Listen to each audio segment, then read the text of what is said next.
Hello and welcome to another episode of the Chrissie Mayr podcast. We are on iTunes, YouTube, Spotify, and SoundCloud. And if you're listening to us on iTunes right now, please leave a 5-star review. I appreciate all the reviews you guys have left so far. The album recording went great last Thursday at Governor's Comedy Club out in Long Island. So excited to finally put that out there. I will let all of you know the details about, when the pre-order will be available and where else you guys can buy it. I'm going to try to get it on vinyl. I'm going to try to get CDs made. So again, thank you so much for coming out. It was really great. The club was fantastic, and I'm so thrilled to be having my buddy Aaron Berg producing this album. I got a bunch more dates coming up for stand-up. This Thursday, I'm going to be at Barbari's Grill in Danbury, headlining out there in Connecticut, and then got a few more dates coming up in March 19th, I'll be out in Savannah, Georgia. Then March 20th, I'll be at Side Splitters in Tampa, Florida. I'm going to try to add on some more dates to that Florida trip. But for tickets to those shows, just go to my website, chrissiemayr.com. Got a couple of fun sponsors here. Guys, did you know I have my own hot sauce? It's called Nightmare. Go to levinskystopshelf.com and use promo code CMP. Get a couple bucks off this $10 bottle of hot sauce. It's delicious. It's like a verde sauce. Really good on everything, tacos, eggs. Like if you're a hot sauce person, you're going to like it. And then there's a picture of me on the front eating somebody's insides. Isn't that fun? Also, I got shirts for sale on tpublic.com. I got this cool Mayor shirt. Remember the Obama era? That was fun, right? And I got this fun patriotic Make America Great Again. I won't confirm or deny if that's my real body. You be the judge. Comes in all sizes, all colors. Go to tpublic.com for that. Also, very excited about my brand new sponsor because it's something that I've been meaning to learn about for myself for quite some time now, and that is crypto. Guys, we all know somebody right now who has made ridiculous money from crypto. And you wonder, oh, can I do the same? Yes, you can do the same. The Copy My Crypto membership site shows you the exact cryptos that YouTuber James McMahon personally holds and allows you to just simply copy what he has. It sounds pretty easy. It's like having a big brother who knows what he's doing. You don't need to know a thing about crypto or how to invest. You just simply do what he does. So let me tell you a little bit more about James. He runs the Crypto with James YouTube channel, which despite heavy censorship has over 15,000 subscribers and 1 million views. Since March of 2020, he's told his viewers to buy 26 crypto coins. Had you put $100 into each one, it would now be worth over 66,000. Man, where was this guy? Where was this guy 2 years ago for me? Of the 26 coins, his top pick of the year, a coin called Phantom, is currently up around 440 times from when he started. That one call alone has retired a number of people, including guys and girls in their 20s and 30s. Remember, this is public knowledge. You can go to YouTube and verify all of this for yourself. If you'd like to join the 1,300 members who copy James, and stop what you're doing and head over to copymycrypto.com/mayor. That's spelled Mayr. You'll not only find proof of everything I've said, but my listeners get full access for just $1. I mean, it's $1. Why not try it out? You won't find this offer anywhere else. Act fast because this is a special New Year offer and will end soon. That's copymycrypto.com/MAYR. Don't take this offer lightly. He's the real deal. Go and visit the site now. It sounds good. New year, new you, new income streams. All right. I'm so excited to have this gal on the pod today. I've done her show, but I'm so excited now that she's here to do my show. She is the host of Transform to Freedom podcast, which can be found on Apple, etc. She's a YouTuber. So excited to have her here today. Sara Higdon, how are you? I am good. Thank you for having me. So excited to be here. I love your hippie background. Oh, thank you. Yeah, I know. How long has it been? I think it's been about 6 months since you were on my show. No way. That's too long. I know it seems, and yeah, I know you got to come back on because my channel has just grown so much since you were on too. You've just exploded. It must have been my appearance. It was. I mean, it was like you were on in like July maybe, and yeah, then that sounds right. and then I had my first video go over 5,000, let alone it hit 60,000 in September. And so I just hit Wow. 2,000 this week. That's great. When did you start your channel? Like, what made you want to start get into YouTubing? Yeah, so I started not last year, but the year before. I wasn't really doing much, but I wanted to get out there, get more involved than just typing stuff on Twitter every day. And so I actually saw a Blaire White podcast where she had talked about, you know, her doing meeting Caitlyn Jenner, and Caitlyn Jenner told her to do what scares you. And Oh, I used to be so afraid to get in front of the camera. Hearing my voice would always give me dysphoria in and of itself. So oh. what better way to get in front of a camera? And so that was the advice that Caitlyn told her, is to do what scares you. And so Where did she I meet started, Caitlyn? they Just like had, at a political yeah, event or something? well, I think that it was like something like Caitlyn had reached out to her and they just had dinner, just Oh, had a dinner wow. thing. Yeah. On her Blaire Black channel, she has a whole video talking about the time that she had dinner with Caitlyn. Oh, cool. And yeah, so that kind of motivated me a little bit, do what scares me. And now it didn't take long for me to be comfortable in front of a camera and doing editing. And then it just so happened I started to think about it, and Arielle Scarcella had messaged me to do a spot for one of her videos. And then after that, I said, "Hey, should I start a channel?" And she said, "Absolutely." So like that week, I started a channel. It's scary, right? I It totally is. know the feeling of being afraid to hear yourself talk, because like part of doing stand up is you have to listen back to your sets, and Hmm. it feels like the homework of doing stand up, but you have to get better, and Yep. I hear my own voice and I'm like, "Ugh, why? Why? Why am I here?" Which and that's and you do interviews, whereas I do interviews and I do content. So when I'm editing videos, I have to actually bear the brunt of that the whole time I'm editing video. So you get real comfortable with it real quickly, and it translates into every day, and not even just worrying about stuff like that anymore. Okay. Yeah, so the more you do it, the more comfortable you get. That's Yeah. good, and I think it probably helps with other aspects of your life, just like, appar I can't imagine this because 'cause I've always, I feel like I've done stand up for so long, but I'm sure it helps with, like, public speaking and just meeting new people and It definitely helps with meeting new people and networking and stuff like that, but I've always kind of been pretty good at that. And that was the whole thing, is like, I'm former military, I was an officer in the army, so I could get in front of 1,000 soldiers and brief a plan, but just wow. don't film it, you know? I could brief a general what's going on, but I was afraid to get in front of a camera, and so that's why I did it. Wow, and do you feel like you've always 'cause, do you feel like you've always, felt like, "Okay, I need to talk about trans issues," because like you talk about them, Blaire White talks about them. It feels like a thing that the internet will go, well, if I were to talk about them, or somebody who hasn't gone through it, it's almost like, well, what do you know? You must be transphobic. So I think like you and Yep. Blaire are in a really unique spot where it's kind do you feel like when you talk about these issues, people cut you some slack, or do you feel like you get even more kind of blowback? Well, yeah, so that's my channel started as just a way to fight back against what we were seeing in the culture community. I prefer to talk like about politics and stuff like that. That's what I've been interested in since I was, 15 years old, and that's where my specialties are. But I also understand that there's a real need for a voice like mine to be out there, defending against some of these crazies in the trans community. So that's really where my channel, even in the last 2 months, has taken this very sharp turn into just defending women and stuff like that. And it started with that video with Arielle Scarcella that we did on my channel that blew up after the UFC fighter. And then I did a video on Dave Chappelle, and that's my biggest video that I've had so far. So Oh, wow. Okay, yeah, that makes sense, because the more topical issues you address on yeah, YouTube, I've found that too, like, even if it's a short yeah. video, that it'll blow up. Because Well, people want short videos. The shorter the better, actually, in most cases, from what I've found out. And yeah, in timing, like I released that Dave Chappelle video the day that he released his special, and that's why it got so many views.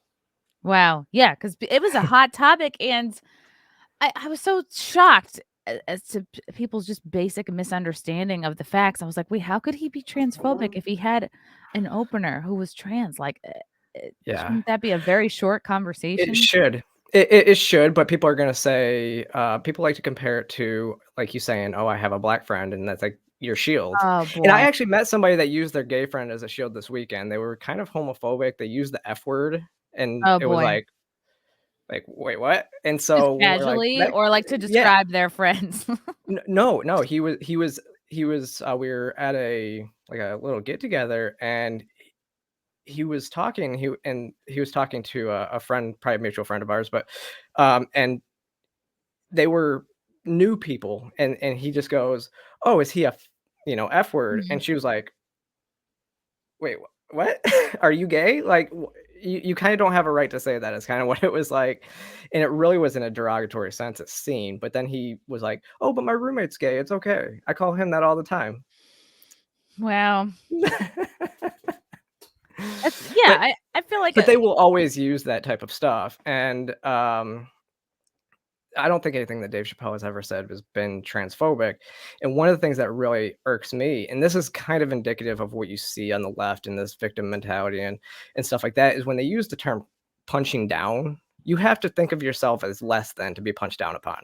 exactly, and you have to think of yourself as better, like, you have to it's like it's the idea that some people are better than others. So if you're someone who sees the world in terms of like what is punching up, what is punching down, like you've already outed yourself as somebody who sees people that way. Like I would Yep. never like even it's like okay, we all understand there's elites, there's celebrities, but most people are not in either of those categories. So Yeah, exactly. but then you get into and I think like the longer, like, we all talk about, like, this woke shit, the more I'm like, "Oh, this is, like this is to hide classism." Like, remember with Occupy Wall Street? I feel like they were really getting some steam, Mhm. and they were like, "Well, the bank said that they slapped a few rainbows on their logos," and then suddenly with Trump, racism was drummed up as now this huge issue again, and I really think that that was done on purpose because it's so much easier to distract people with racism than it is to get into classism. I think I'm saying it Yeah. wrong. But now but it's also been a shift because they've realized that they can use companies and CEOs to do their bidding. I mean, I mentioned this, a couple weeks ago on a stream. It was like, how backwards are we that we went from CEOs and corporations bad to the Pfizer and Moderna CEO are like the experts, and they're telling us it's gonna be 5 more shots. Like, of course you're gonna say it's gonna be 5 more shots. Right. Anybody who's selling anything, you're gonna be like, "Yeah, you guys need more of that." Like, it's like sometimes I wonder with, like, my dentist the last time I went, I was like, "Do I really need a filling?" Or you're just, like, looking for something to do. And then he showed me the X-ray, and I'm like, "Oh, okay, there's a chunk missing." And I'm like, "Did you do that?" But I'm always suspicious of people. God, especially anybody selling any kind of, like, a pill or I mean, that's what this whole country is based on is the pharmaceutical Yeah. industry. It's Yeah, and it's really interesting because I've worked, I worked warehousing for a clinical trials company. Like we supported big pharma, and it was really interesting that almost everybody there, nobody there was like into like taking pills and stuff like that. Everybody was more holistic. oh, And wow. I don't know why. It was just really crazy because everybody was like, "Oh yeah, take like CBD for that and stuff like that," and like natural remedies that don't involve taking big pharma pills, Yeah. even though they were our customers. That is so funny. It's like if you're on the inside, you kinda know. Well, it's the same with all these nurses and stuff like that, not getting vaccinated. Yeah. And I'll tell you, my sister was a nursing assistant early on in the pandemic, and they had, even questioned whether just letting COVID run its course would have been the proper way to go. That's what nurses in the hospital were like, "Not really seeing a difference." Oh, and it's crazy, and the project I don't know if you saw the Project Veritas video that just came out, I haven't seen that where they one. had that I think it's pretty groundbreaking. People are like, "Oh, nothing's ever gonna happen," and, "They're never gonna arrest Fauci. These people just keep getting off, like, there's no repercussions for them." But it was a pretty compelling video, like, they showed I wonder if I can get it up. They showed basically, like, military documents, like, from DARPA, and they were explaining that this whole idea of doing like gain of function research was something that was proposed to like DARPA, and DARPA said no because it's too close to the moratorium that was put down, that they were like not allowed to do any gain of function research. It's too risky. It's just too risky. It's like it makes it more likely that these, if you're fucking with viruses, it makes it more likely that they're going to get out and cause problems. So Yeah. DARPA said no, and then Fauci and his crew and his agencies were like, they were basically like, yeah, we're gonna do that, and he's been denying this whole time that it's not that, Yeah. it's not that, and that's like all these fights you see with him and Rand Paul are basically I Yeah. really admire Rand Paul so much, like he's And super. he has been doing amazing work when it comes to questioning what's going on, and yeah, it's really funny to watch because this time Fauci just deflected. He didn't do it. He had no answer, so he deflected. He just says, And "Oh, you're wrong about everything," instead of saying, "I'm refuting your claims." Like he just well, he's yeah. on the Well, defensive. this like what was it yesterday? All he basically said when Rand Paul questioned about something was, you question me as bringing threats my way. Basically, it's putting me in danger. I mean. That's basically what his answer to the question was about something, and it was like, so you're going to deflect and say that's why, like that he Yeah. shouldn't be quite asking you questions or something like that. But Yes. it is amazing. I keep an article pulled up on my phone from 2015 that talked about researching and the dangers of researching engineered bat viruses in the Wuhan lab in China, and the dangers of how that, if that were to ever get out. And this is an NIH article that I have. So it's not proof, but that's what Rand Paul actually used the first time he questioned Fauci to say for gain of function research. Like, is this not accurate? It's from the NIH website. Like, what really is going on? Yeah. Yeah, and just so many of these documents were saying, like, the last thing you want to do during an active pandemic is to vaccinate because that is how these variants form. And Hmm. to me, it just looks Yeah, so fishy. It's so fishy. It's like, to me, it looks like oh, here's a way. Here's a way where a lot of people can make money, and maybe there's other kind of nefarious goals out there that, like, those who know what I'm talking about. It's like, oh, we can accomplish these nefarious goals, all the while who can we team up with and make a bunch of money? Like, why would you create something that's going to affect a lot of people and then not at the same time also create the cure for that thing? And why wouldn't you yeah. be planning? We all know, you guys are smart, Yeah, you know what I'm talking about. exactly. So there was I posted it on Getter because it would have gotten me booted off Twitter, but um, it's a video from last year of Fauci talking about vaccines and how long it actually takes to develop a vaccine. And at the time last year, he said it would have been a year and a half before it even came to fruition, and we had it within like 6 months. And he actually spoke on this video about vaccines, that it's not unprecedented where a vaccine could actually, if you actually get infected with a virus, make the virus worse once you're infected with it. So it helps Yeah. prevent against it, but then it makes the virus worse when you get infected by it. So that's just the timeline stuff, and what you were talking about. I mean, I have theorized in the past, actually, when this whole thing kind of kicked off and they started shutting stuff down, is I wouldn't put it past China to release a virus into the world in order to spread communism, because they know the natural state of government is to grow. So if you want to spread communism without a Mm, war, what's the best way to do it than start a pandemic, even if it's create not like a chaos. global conspiracy? Because there's also some global conspiracy reasons why you could go with it too. But Right. even if it wasn't a global conspiracy, that seems to be something that China would have an advantage in doing. They would actually prefer to do something like that than go to war with people. Right, right. People think like that this is Plus, not they're a buying up war. all our debt. I mean, they're buying up all the debt too. So it's like, and then they like repossessed parts of land that of another country that they had like owed debt to. So they were like, okay, you're not paying your debt, so we're gonna steal your land. We're gonna do this, and they really can't do anything about it.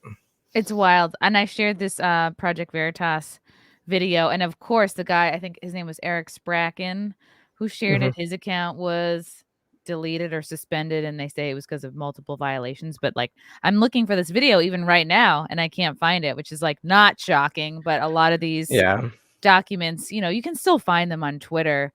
But this one that I'm sharing right here, it's interesting. So it's like the potential for the thing that's going on to de-attenuate requires immediate attention. Live jabs have been found to de-attenuate in the past.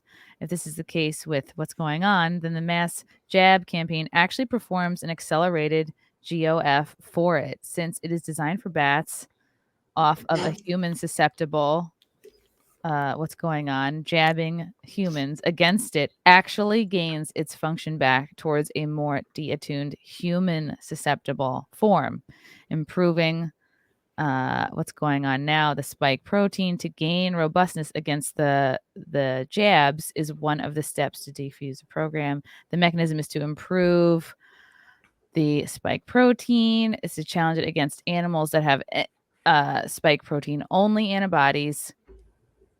The intent was to perform this task against humanized mice and then bat-field mice. Instead, it was done with the world's population. I saw another document that was talking about, like, it was meant to be aerosolized and sprayed in caves so that bats would get it. And it's like, the more that comes out about this, it's hard to deny what the intent was for all of this.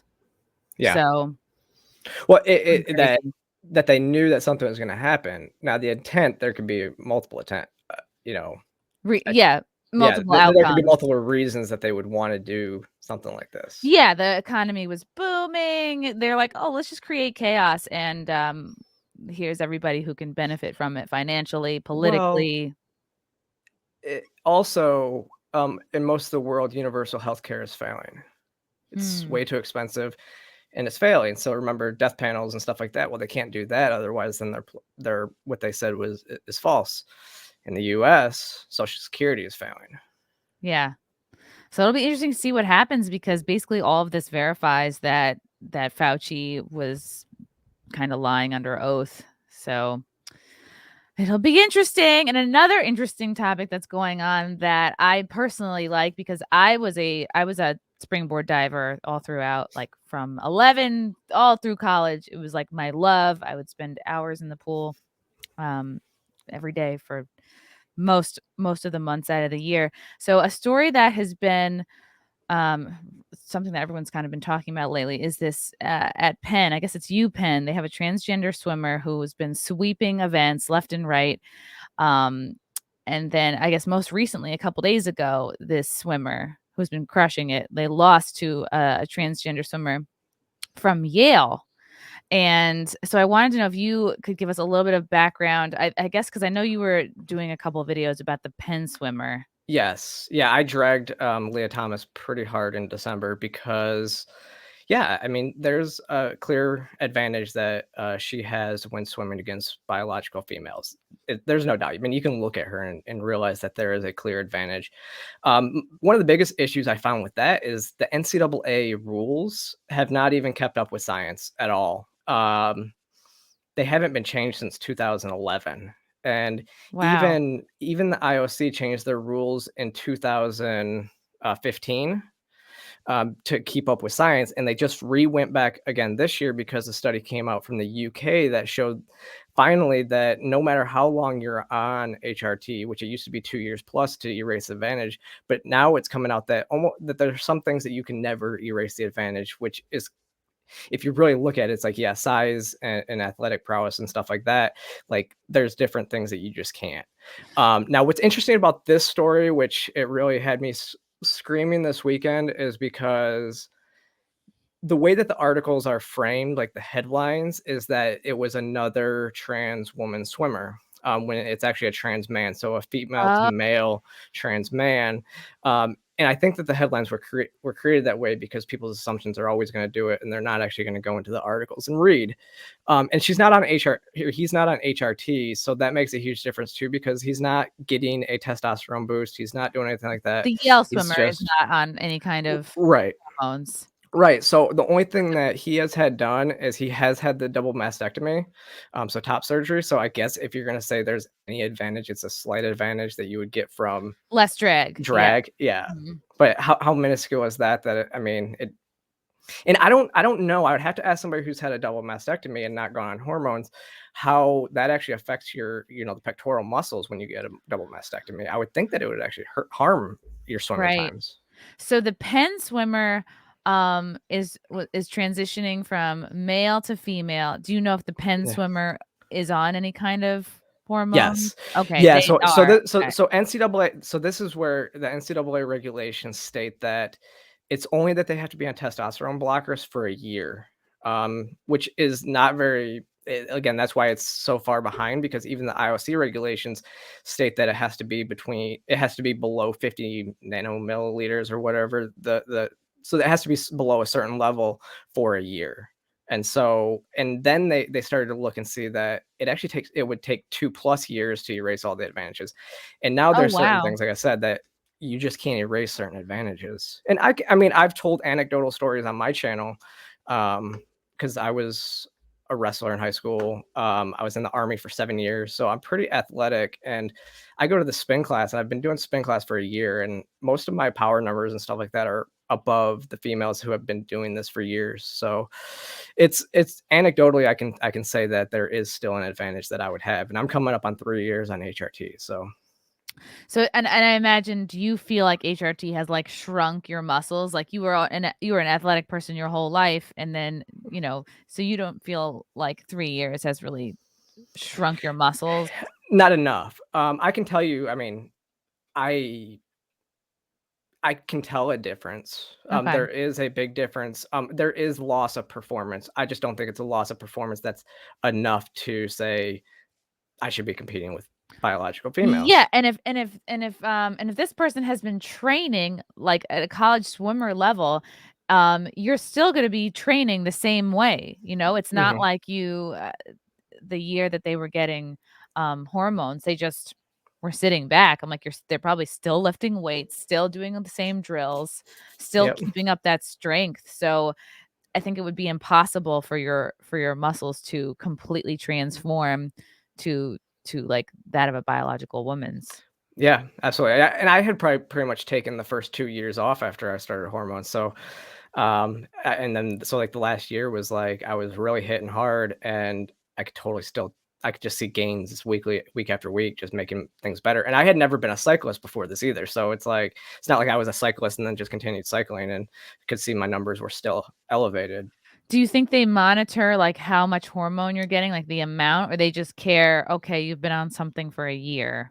You're So good." the NCAA guidelines is just for a year. It doesn't matter. I don't think they monitor what the nano levels are. There's nothing that Mm. specifies in their guidelines that in that. Now the IOC, yes, they monitor all those levels, and that's why it's important too. Because if this Yale swimmer had been on testosterone, that is still under the NCAA protocols as it's against their doping policies. So he wouldn't be able to compete in this if he was on that, and that's what people are saying. Oh yeah, I trust this person to tell me that they've been on this for a year, or they're not on testosterone when they're probably doping. I'm like, well, they would be violating the policy. And really, when you look at his body, like there's like not no body hair, there's no facial hair, which usually starts to come from, and I've never heard this person talk. So, but those are the types of things that you can look for to see what testosterone affects in female to male transitions. Ooh, okay, I'm gonna try to get a picture. Okay, this is a good one here. So it sounds like you're saying there's just a lot that they haven't figured out yet. There's a lot that they haven't measured. It seems like a lot of this is like you're being taken at your word, and it's almost like they seem. I mean, we all know like colleges are getting more and more woke, but it's like, are they? Do you think they're afraid to I make think, make them yeah, compete in their biological division? well, I think the NCAA is more worried about inclusion over fairness, and I think that the schools are afraid to step out of line against that, and afraid of being, canceled and stuff. Um, I think, I mean, when you look at everything with Leah Thomas, it's there's been swimmers come out, off the record or not, sources have come out and said this isn't fair.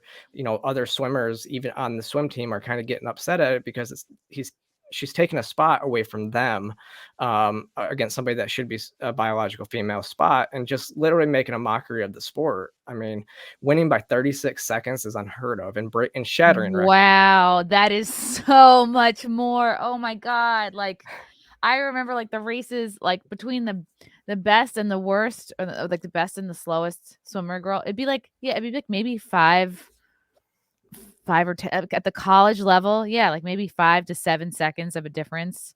Yeah. To have Well, that big of a lead is crazy. what's interesting about this story with the latest story is it really shouldn't be noted that I hate that Isaac, who his first name is the female to male swimmer.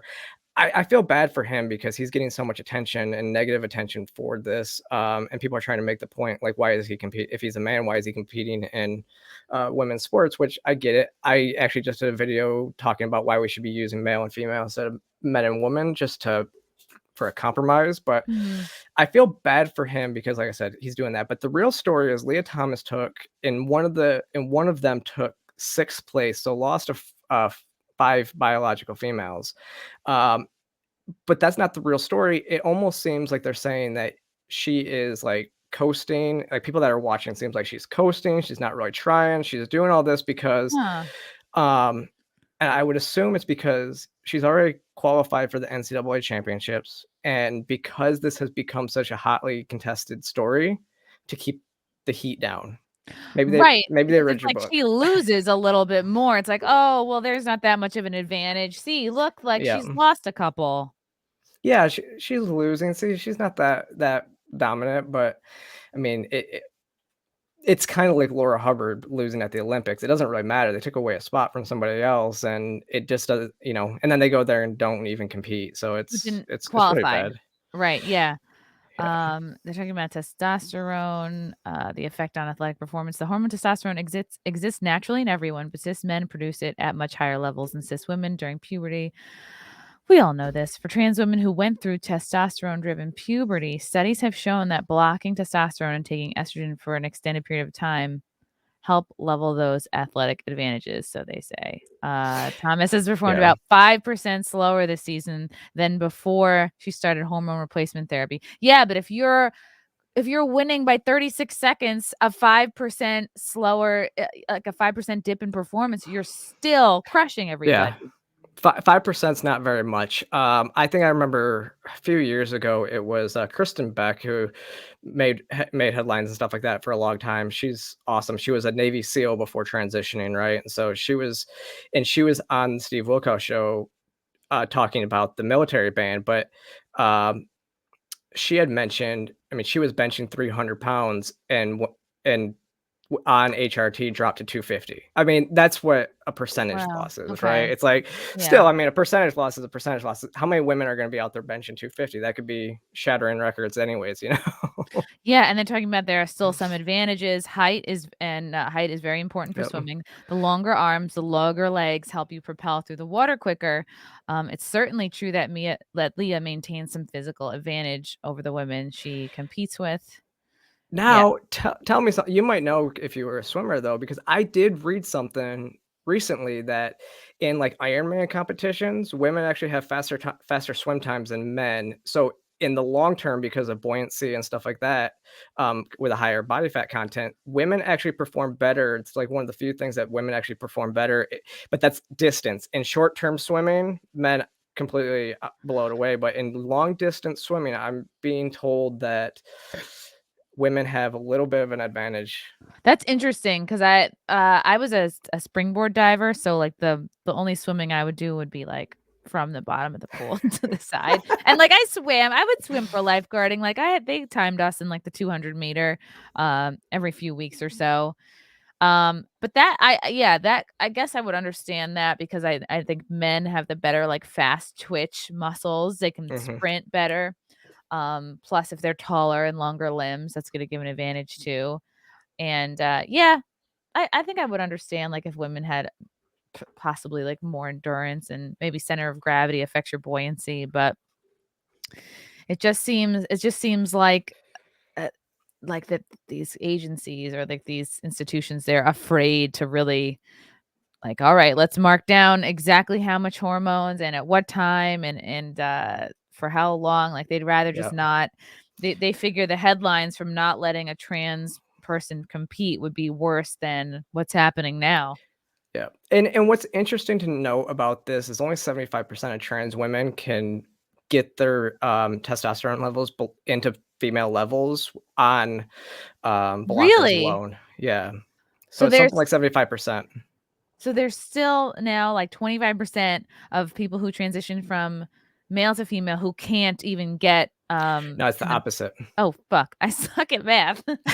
It's so like I'm so honest. So when I started hormones, it took about 3 months to get my estrogen down to like 19, which is like, well, below 50 is in the female level. So I'm one of the 25% that was able to do it on blockers alone, but only 25% can do that. And now I don't produce any testosterone, so Yay. But like I think doesn't everybody naturally produce testosterone? But like yeah, if you're on blockers, yeah. then yeah. Yeah, everybody's adrenal glands. So every single person in the world, yeah, their adrenal glands will produce certain amounts of testosterone. Because of this whole trans thing, now you're seeing women actually like sports starting to want to test even biological females when it Hmm. comes to their testosterone levels to see if they have an advantage. So an advantage that they were born with, they're trying to see if they might have too much of it. So that's That's again, interesting. that's wrong, and that's hurting natural advantages that people have in sports. So I could I don't like that totally either. see that being blown up because, like, let's say, like, yeah, I think of all the girls in my high school who were like great at sports. Maybe they did have a little bit more like naturally occurring testosterone because they weren't like Mhm. girly girls. They were like, yeah. And so I can see that being used as an example of like, well, we have certain biological women have more testosterone. So, Serena Williams, remember that was always the big thing. yes, right. She was jacked. Still is. Yes. But she's how fit? I mean, that's Yeah. and she's like the face of the healthy at any size movement though too, right? Because she is Her and fit, but Lizzo. she's just yeah, but for opposite reasons. Mhm. I'm like, I don't know. I just feel like it's sending kids a bad message. Uh, like there's such a fine line between accepting yourself and realizing that you could do better. And I don't know. I think a little bit of shaming is healthy because like maybe it's just growing up with like a German immigrant dad who like may or may not have given all of us like a eating disorder, but just a healthy awareness of like, okay, and now I just feel like this generation everything is okay. Any size can be healthy, like, be a Yeah. disgusting mess, and it's like, that will eventually and I know, like, my dad didn't do it in the best way, but I understood where he was coming from, like, he didn't want us to have, like, knee problems for the rest of our lives, or he didn't want us to have, like, Yeah. cholesterol, whatever, and I just feel like there's a whole I know, I just feel like I'm part of a generation of women, like, I was obsessed with self-help at one point. Like I have a literal bookshelf full of self-help books and just constantly like therapy and self-improvement. And now I feel like it's the opposite. It's like Yeah. everybody is letting their mental illness fly on TikTok. And in fact, it's a benefit to create Yeah. content. Well, yeah. And that's it is yeah, TikTok is a big mental space that we like it's almost like having mental disorders gets you attention, and so people are faking those mental disorders. And I don't know if you watched Arielle Scarcella's recent video on the people faking DID, dissociative identity disorder. That is I've a huge heard trend on of TikTok. this. And so yeah, I Oh. was actually I filmed a spot for that video. Ooh. And yeah, it's amazing just looking on TikTok and seeing just how much narcissism we have going on. Because I'm gonna go to I did a bit Arielle's page. I did a video on the queer TikTok teachers, all the ones like talking about like telling their sexuality to their students and stuff like that. I'm like, I mean, these teachers are outing themselves as groomers, and it's crazy. Like, why are you talking to your students about about your sexuality? doesn't make any sense. What does that have to do with, like, even if you were like, I don't know, even if you're a sex ed teacher, I just don't think that that's appropriate. Like, it's like when we were growing up, we didn't know anything about our teachers. Like, if you saw them outside of school, you'd be like, ah, get away. You know, everyone involved would be embarrassed. And there was always rumors about which teachers, you know, married, not married, seeing a man, seeing a woman. There was always rumors like that. But yeah, you never asked, and it was never something that was really brought up. It was what teachers hid that stuff. It was they would never put it out to you because it was like embarrassing for them. Like, it's like the more the students knew about the teacher, it's almost like the more the students have an advantage over you, and like the more they know, it's like the less they kind of respect, you know? Yeah. But I never had a teacher who would just do TMI or talk about themselves very much. It was all just like very much about what we had to learn. And I don't know, I think that's what creates respect, is like when you don't really know too much. Yeah, that's part of the problem. I think it's part of the problem with the internet in itself, is that like people don't have boundaries. And I mean, I share too much information online too, but it's, you know, that's what my content is sometimes.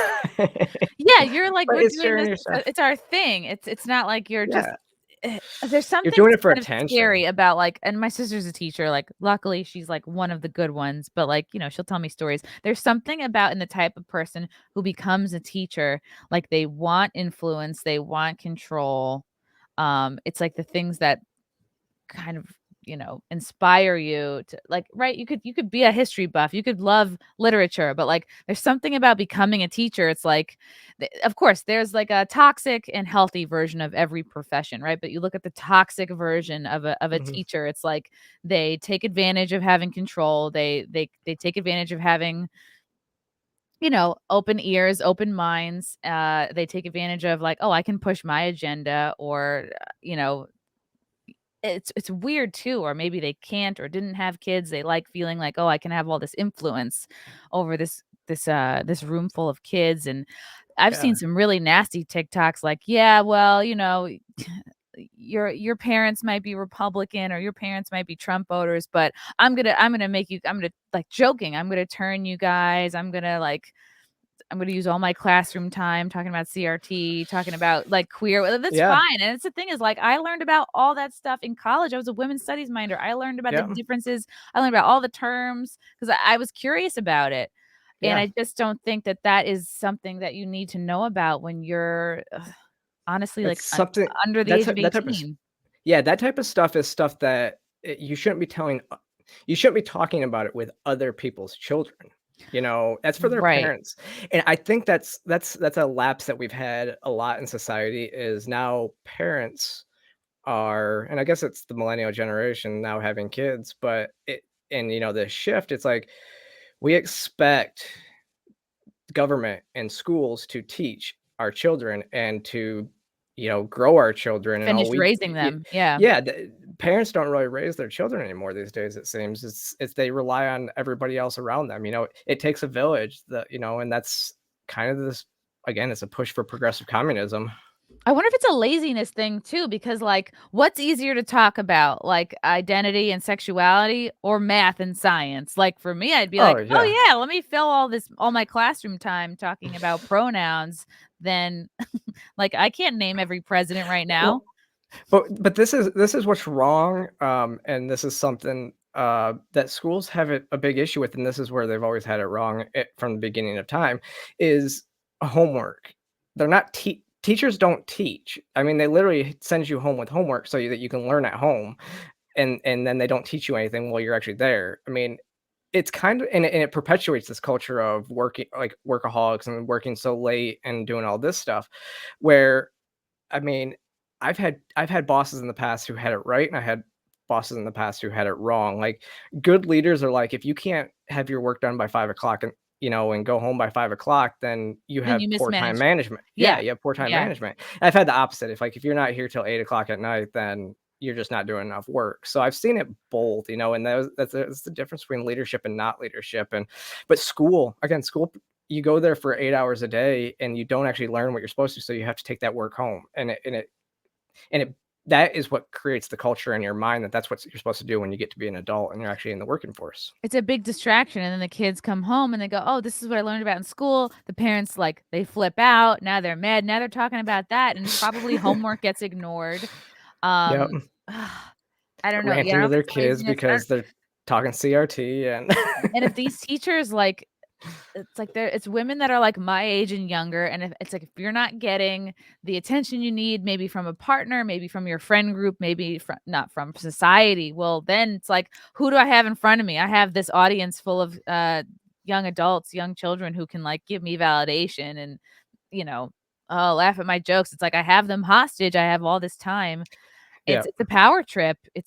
And it's Well, we really have none of their business to be teaching that stuff. yeah.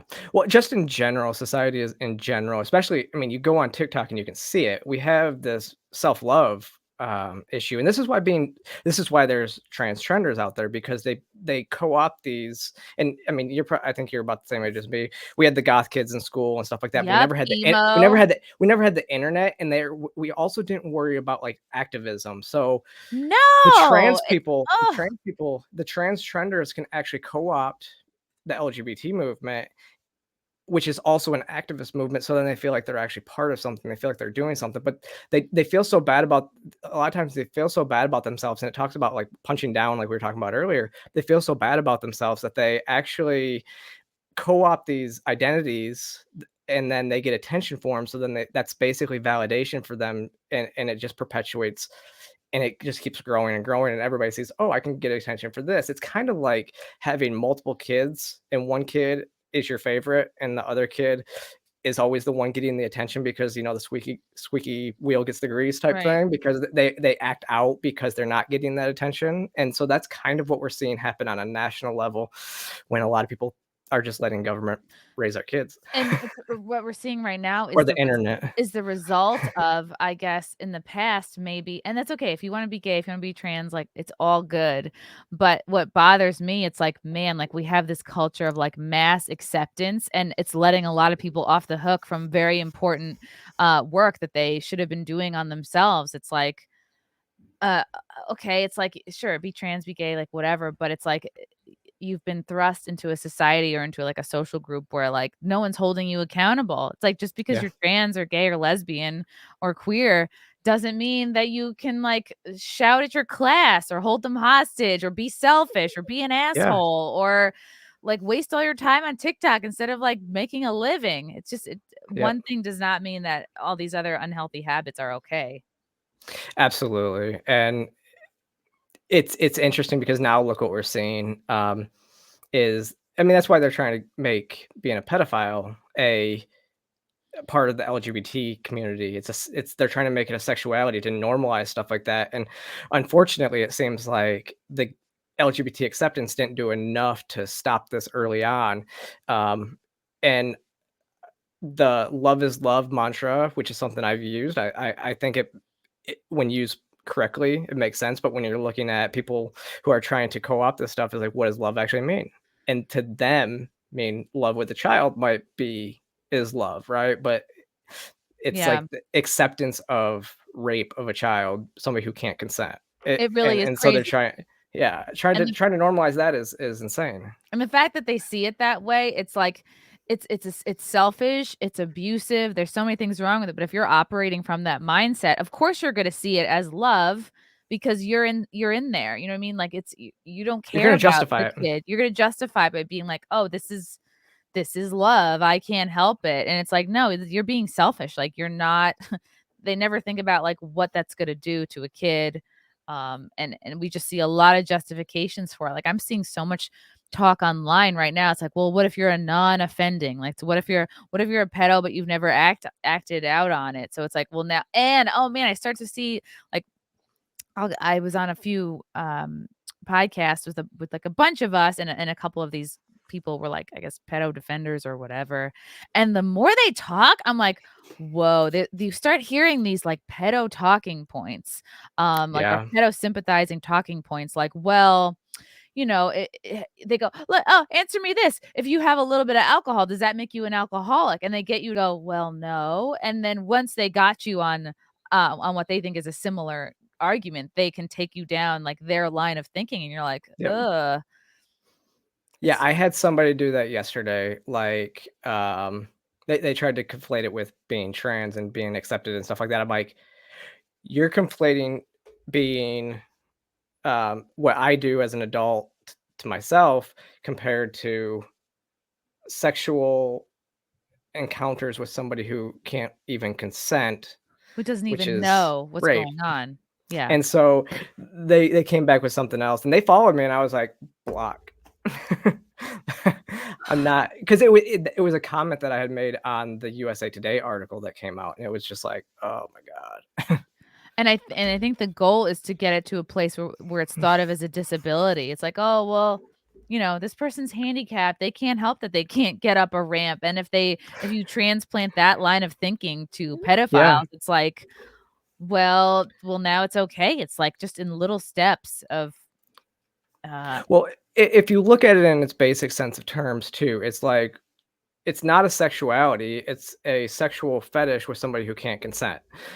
So, and again, they're looking at it as a sexuality and not a fetish. And if you look at it in those basic terms, it's still like, but a fetish, there are some fetishes that, yes, we can shame. And I would say wood chipper for podcasts for pedophiles is the way to go.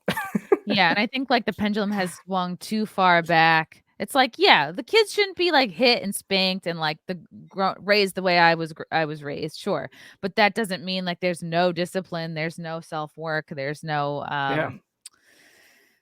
yeah, it's frustrating. And I think what I see a lot of, and I tell the story of how I was at Exotica and I had a booth, and then there was like a person who came by who was like biologically a male, but I think was trying to pass as female, had like cat like ears on, and like they came over to our booth, and we were live streaming. We were very polite, and then they left, and like we were kind of joking around because we were live streaming. We're making jokes about literally everybody who walks by, and then they walk away, and we go, "Oh yeah, that's clearly a dude. Oh yeah, that's definitely a penis there." Like we didn't talk. We were just joking around, whatever. Yeah. And that person like went back home, watched the live stream over, heard us say that, and then wrote to Exotica being like, "Oh, they didn't make me feel safe." It's like, first of all, we didn't say that to your face. Second of all, like we were joking about everybody. And then it made me, I thought about it. I was like, oh, this has nothing to do with us, whether or not we were like offensive or the intent of what we said. It has everything to do with this person not passing, and then they can take it out on us because you can't snap and look different, but you can shame the people who made you feel unsafe. Or it's like, no, we just held up a mirror and showed you the reality of what's going on. Yeah. And it's like, the problem is these people, they don't have people that are going to be honest with them. Like if I'm not passing, I get it. I just take it as I need to pass better. But you know, I've done things to make that change. So, but I think I saw that video that you were talking about, and you showed the video. So it was, I know what you're talking about. No, I think you guys were fine. I mean, like you said, you didn't actually say it to the person's face, so it's on them to go actually seek you out and see them on there. And but the problem is they were probably excited, like, oh, I was talking to Chrissie Mayr. Maybe she's gonna show me on the show, and then all of a sudden, nobody there has heard of me. It's but you had your podcast, so you just Google it or something, you know. I guess. And that's the important thing is I was truly making fun of everybody, and it can't be taken personally because I did not just single this person out and only make fun of them. So I don't know. And it's okay. It's okay not to what is passing? Everybody's different, you know, like so. Yeah, I agree. It's okay. It's like I think this current generation expects validation. And if they are trying to pass, a lot of times they're not even trying to do anything. That's like the big thing that they're trying to get destigmatized. But it's like, if you're trying to pass and you don't, like my assumption is that I never pass. And so when people are like confused that I'm passing, I'm like, you know, and when I tell them I'm not trans, and they're like, wait, you're what? I was actually talking with the president of FEE what's a couple weeks ago, the Freedom of Economic Education.org.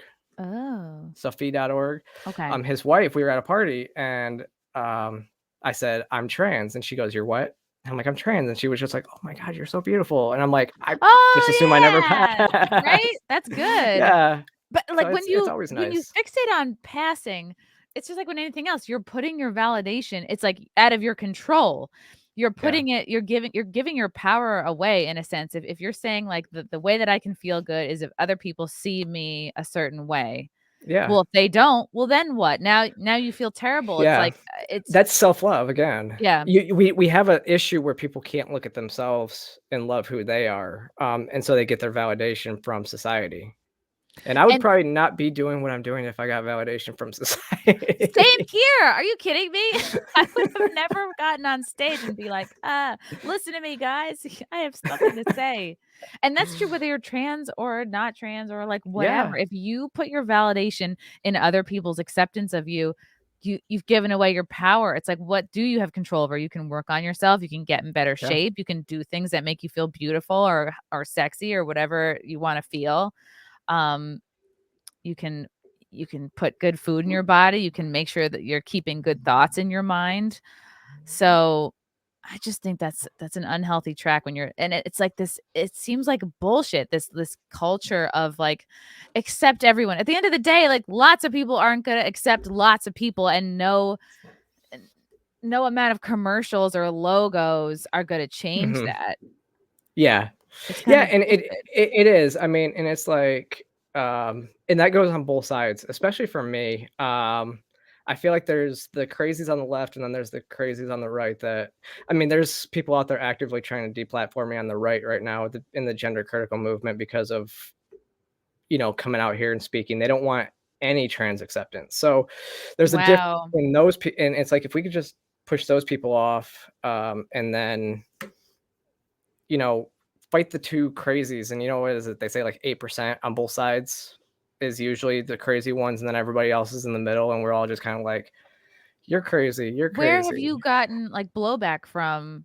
Is it more like the right in general or because I find, like, Oh there's a no. certain type of conservative that they can be like, "Oh, this is our private club. We can't have, porn stars in it. We can't have anybody who's, LGBTQ," and there's a whole debate there, Oh like, yeah. "Well, if you're conservative, you're conservative. You're conserving, certain values," but I just don't really see the point of that.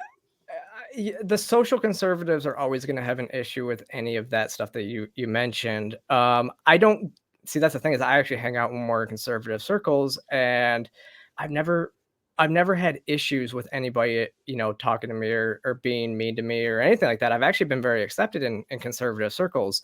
The left is the one that has demonized me and called me names, and I get called transphobic or get called a turf and stuff like that all the time. And it's like, I'm like, it doesn't make any sense. How can I be a turf against trans people? I am trans, so that's where they lose their footing. But yeah, I mean, there's people on the right, like I said, social conservatives are always kind of they misconstrued a lot of what conservatism is. I've said this a few times on different shows. Is like there's a difference between social conservatism and American conservatism, and social conservatives want to be a theocracy, and they want to, you know govern based on the principles in the Bible. They still want big government, but they want their principles to be the ones that are being pushed. Whereas American conservatism is small government, constitutionalism, like get back to where we were as a constitution. So that's where the confusion comes in. And a lot of people Right. hear conservative, they think that social conservative aspect. Right, But and I that's mean, where Brandy Love falls into more of that, like, yeah, constitutionalist, yeah, area. that's where I was before I went full like libertarian. Um, Yeah. I grew up a conservative. I was a Tea Party conservative, then moved over after I was in the military for a few years and realized Ron Paul was right on everything. So, but I mean, I was actually, it was just before the whole stuff happened with Brandy Love, right? I was over on Slightly Offensive last year talking about the Caitlyn Jenner stuff at CPAC. And it was like, how she was treated there. And so there is this infighting is to what conservatives want. But last year the Republicans had just lost a big election and are losing, and 28% of the LGBT vote went for Donald Trump. So are you pushing people away, or are you trying to win elections? Right. Type thing. I don't Yeah. know. I just feel like it helps to have a big tent. It's like, I think anything that's not all teaming up against, like, crazy lefties is kind of a waste of time. Yeah.